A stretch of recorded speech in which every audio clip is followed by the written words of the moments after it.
డీలిమిటేషన్పై కాంగ్రెస్ ప్రభుత్వం నిర్వహించిన అఖిలపక్ష సమావేశం తుస్సుమన్నది. ప్రధాన ప్రతిపక్షమైన బీఆర్ఎస్, బీజేపీ దీనికి దూరంగా ఉన్నాయి. కాంగ్రెస్ రాష్ట్ర అధ్యక్షునికి ఆహ్వానం లేదు. అధికార పార్టీ మిత్రపక్షమైన తెలంగాణ జనసమితి హాజరు కాలేదు. పైగా సమావేశానికి నేతృత్వం వహించిన బట్టి ఎంఐఎం నేత అక్బరుద్దీన్ కాసేపటికే వెళ్లిపోయారు. కాంగ్రెస్కు చిత్తశుద్ధి లేకపోవడం వల్లే ఈ సమావేశం తూతూ మంత్రంగా జరిగిందన్న విమర్శలు వస్తున్నాయి.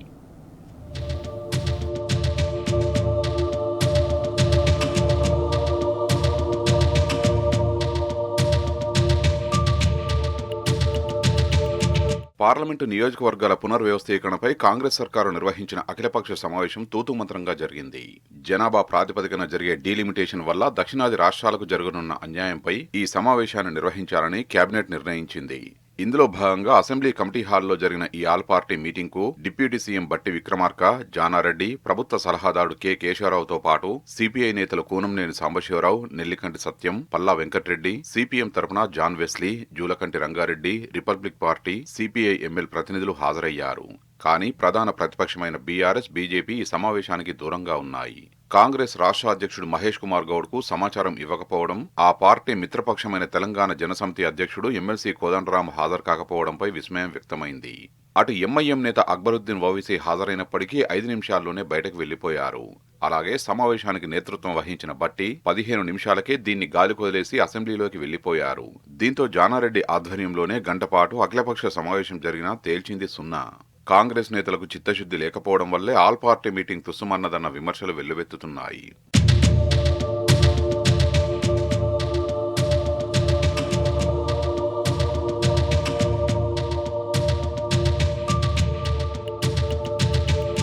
ఆల్ పార్టీ మీటింగ్ కు కాంగ్రెస్ పార్టీ రాష్ట్ర అధ్యక్షుడు మహేష్ కుమార్ గౌడ్ హాజరు కాకపోవడం చర్చనీయాంశమైంది. ఎందుకంటే అసెంబ్లీ ఆవరణలో జరిగిన రాజీవ్ యువ వికాసం కార్యక్రమంలో పాల్గొన్న ఆయన దీనికి సమీపంలోనే ఉన్న అసెంబ్లీ కమిటీ హాల్లో జరిగే అఖిలపక్ష సమావేశానికి మాత్రం హాజరు కాకపోవడం అనుమానాలు వ్యక్తమయ్యాయి. దీనిపై మహేష్ కుమార్ గౌడ్ ను మీడియా వివరణ కోరగా తనకు సమాచారం లేదని, ఉంటే హాజరయ్యేవాడినని చెప్పారు.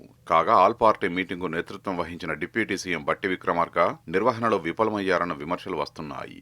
పీసీసీ చీఫ్ మహేష్ కుమార్ గౌడ్ కు సమాచారం లేదన్న అంశం తనకు తెలియదని, బట్టినే అందరికీ ఆహ్వానాలు పంపించారని జానారెడ్డి చెప్పుకోవడం కొసమెరుపు.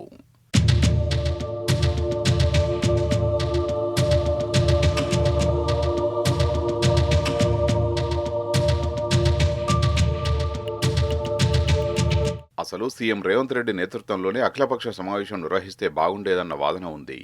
కాంగ్రెస్ నేతలకు చిత్తశుద్ధి లేకపోవడం వల్లే ఈ మీటింగ్ తూతూ మంత్రంగా జరిగిందన్న ఆరోపణలున్నాయి. సమావేశం నిర్వహణపై స్పష్టత లేకపోవడం, విపక్ష నేతలను ఆహ్వానించడంలో సరైన విధంగా వ్యవహరించలేదన్న విమర్శలున్నాయి. రాష్ట్ర పార్టీల అధ్యక్షులకు ఆహ్వాన లేఖలు పంపించడంతో పాటుగా వ్యక్తిగతంగా కూడా మాట్లాడి ఉండాల్సిందన్న వాదన ఉంది. అలా కాకుండా హడావుడిగా సమావేశం నిర్వహించడం, దీనికి నేతృత్వం వహిస్తున్న బట్టి కాసేపటికే వదిలేసి వెళ్లిపోవడం చూస్తే కాంగ్రెస్ కు సీరియస్నెస్ లేదన్న విషయం స్పష్టమవుతోందని మిగతా పార్టీ నేతలు తప్పుబడుతున్నారు. పైగా అధికార పార్టీ అధ్యక్షుడికి ఆహ్వానం పంపకపోవడంపై విస్మయం వ్యక్తం చేస్తున్నారు. ఇదొక టైంపాస్ మీటింగ్ అని దీనికి హాజరైన ఒక సీనియర్ నేత అభివర్ణించడం గమనార్హం.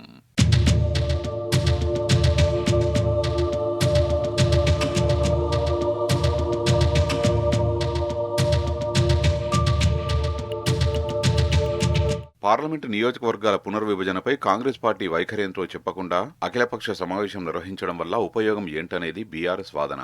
దీన్ని బట్టి కాంగ్రెస్ కు ఈ అంశంపై చిత్తశుద్ధి లేదని స్పష్టమవుతోందని బీఆర్ఎస్ వర్కింగ్ ప్రెసిడెంట్ కేటీఆర్, మాజీ మంత్రి హరీష్ రావు విమర్శించారు. తమిళనాడు సీఎం స్టాలిన్ కంటే ముందే గులాబీ పార్టీ దీనిపై గలం విప్పిందని, కేంద్రంలో అధికారంలో ఉన్న బీజేపీకి డీలిమిటేషన్ వల్ల జరిగే అన్యాయాన్ని గట్టిగానే చెప్తామన్నారు. అటు తమిళనాడులో జరిగే మీటింగ్ కు బీఆర్ఎస్ డెలిగేషన్ హాజరవుతుందని తెలిపారు.